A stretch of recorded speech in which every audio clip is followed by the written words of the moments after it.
మళ్ళీ 5 ఏళ్ల తర్వాత గానీ మనకి ఛాన్స్ రాదు. వారు వీరు అని కాదు, మీరు డబ్బులకు ఓట్లు అమ్ముకోవడం ఎప్పుడు మొదలు పెట్టారో అప్పుడే ప్రజలకి ఎమ్మెల్యేలకి మధ్య ప్రజా సంబంధాలు పోయి వ్యాపార సంబంధాలు మొదలయ్యాయి.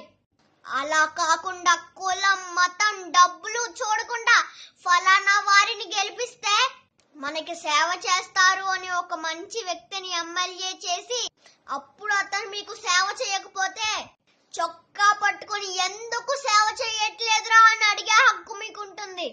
అలా కాకుండా మీరు నోట్లకి, సారా ప్యాకెట్లకి, చీరలకి అమ్ముడు పోయినంత కాలం ఈ లంచగొండితనము తీరదు, మంచి నాయకుడు రాడు. మార్పు మన నుండే రావాలి.